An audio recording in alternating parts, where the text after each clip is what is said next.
Para mi Medio and Rubincio. Intention Rosario Pacueta Estelita.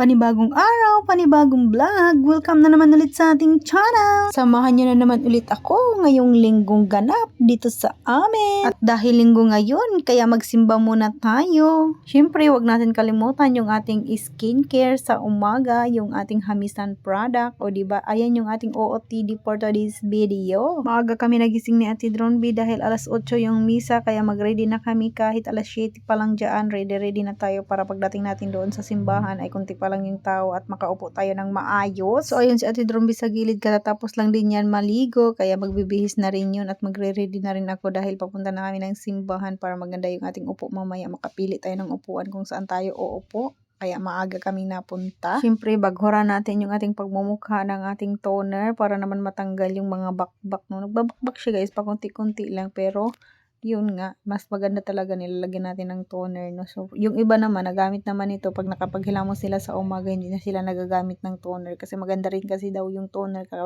kahit hindi ka maghilamos, okay na daw yun.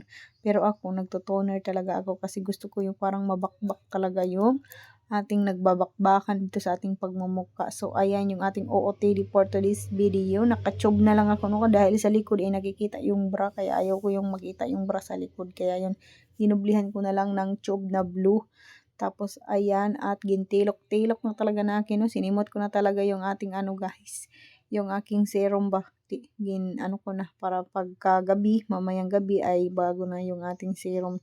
Inubos ko na talaga yung serum sa paglagay. Tapos ito yung ating yung ating sunblock ba, hindi ko na yan inaano din, pero mas madami pa talaga yung laman niya, kaya ayan, tinudo ko na nga at nilagyan natin kasi pag uwi natin mamaya ay mainit na. So ayan nga, at umakyat na nga ako doon sa taas guys. Hindi na ako nag-video nung habang nagkikilay tayo at tag-ipit ng buhok no, dahil nalulubat yung cellphone ko, chinarge ko muna. So ayan na yung ating OOTD for today's video. Nakapagkilay tayo, nakapag-blush on, lip tint lang yung gamit natin. O diba, sinaw-sinaw talaga yan. Pag Hamisan product talaga, magsinaw-sinaw ka talaga. O ayan, inaantay ko na lang dyan si Ate Dronby na matapos din siyang mag-ayos sa kanyang sarili. Ayan, at niready ko na nga yung aking bag para ready na kami pumunta doon sa simbahan. Pumunta kami doon 7:30, tapos pag dating namin sa simbahan, marami pang bakanting upuan, kaya yung nakaupo talaga kami ng maayos. Tapos matagal pa talaga nag-umpisa yung yung misa doon. Dahil matagal si Padre pumunta, kaya ayun tuloy. Tapos yung misa ay 9:30 na siguro yung, kaya pag uwi namin ay napakainit nga. Tapos dumaan na lang din kami doon sa palengke ba.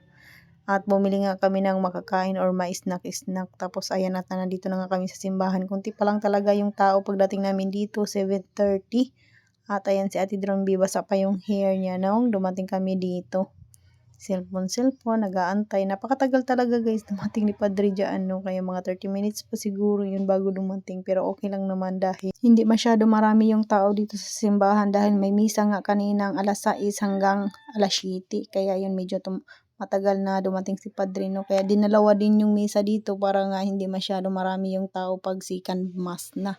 So ayan, natapos na nga kaming magsimba. Ayan, at naglakad na nga kami papunta doon sa Paranas Town Mall. Papasok kami doon dahil bibili kami ng snacking. So ayan yung mga snacks nila dito, o mga kakanin ba. Gusto kasi kumain ni Ate Dronby yung pinipig linopak, kaya yung binilhan ko na siya. Tapos ayan, marami pang kakanin dito. Ayan, 50 pesos lang na linopak na pinipig yung binili namin. Tapos ayan, naghanap pa nga ako ng baduya na pasayan dahil gusto ko yung mainit-init pa, kaso lang malamig na, kaya 50 pesos lang yung aking binili. Kasi para pagdating natin sa bahay natin, meron tayong aalmusalin, dahil hindi pa nga kami nag-almusal ni Ate Dronby. Pagkagising namin kanina, naligo agad at hindi nga kami nakapagkape, diretso agad dito sa Paranas. Tapos at pauwi na nga kami dyan. Super init sa labas guys. Grabe, wala pa naman kaming dalang payong ni Ate Dronby. So galing kami doon.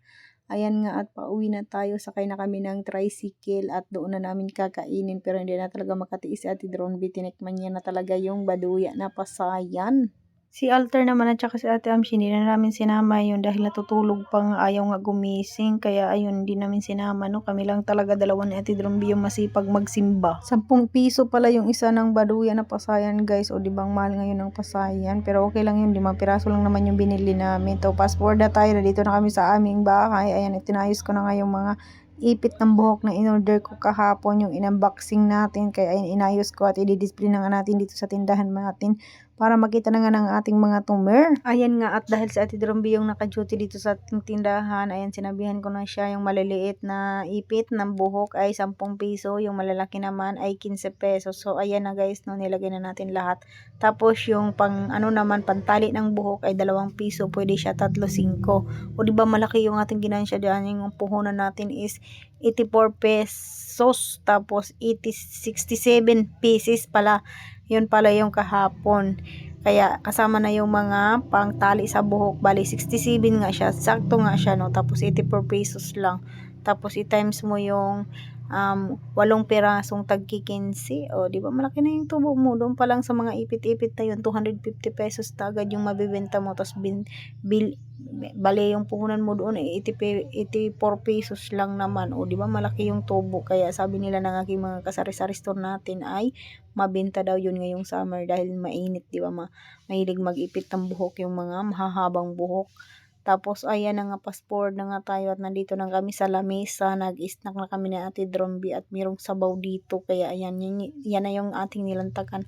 Ang tawag daw niyan ay dinakop dahil may nagkatay ng baboy dito, binigyan si Papa Odon. Kaya ayan, inanuhan naman niya ako ng may sabaw ba. Tapos ayan na yung ating maruya na pasayan, kinain na namin at puno siya ng harina. Kaya yung iba ay pinipili-pili ni Ate Drumbi yung pasayan lang. Tapos yung kinain naman ni Ate Drumbi ay kanin at saka yung maruya. Tapos yung sabaw na dinakop daw. Tapos ayan, syempre kwento-kwentuhan. Tapos yung topic namin naman dyan ay yung tungkol sa mga politika at sino daw yung aming mga bubutusan, yung mga senador. So ayan, at medyo napangiwi-ngiwi nga ako dyan, no, dahil si Ate Drumbi mahilig talaga yan siya manood ng mga balita-balita. Tapos ayun, nabalitaan niya yung si ganito, si ganyan. Ako rin, mahilig din ako dyan minsan. Si Papa Odin kasi mahilig din yun manood sa mga balita-balita din. Kaya ayun, parang may napupusuan na kami ng mga senador, ay ganyan, mga konsihal, kung sino yung aming bubutusan. Yan yung aming topic dalawa. Dahil sa Ate Drumbi ay 18 years old na, pwede na yan siya magbotos ng mga senador, yung mga konsihal, ayan. Tao na talaga yan sa Ate Drumbi dahil 18 anyos na nga siya. O ayan, at natapos na nga kaming kumain. At ayan, tinikman ko nga yung kanyang yung pinipig ba na kakanin. May sarap naman siya. Kaya yung iba ay binigay ko kay Papa Odon dahil hindi nga namin naubos.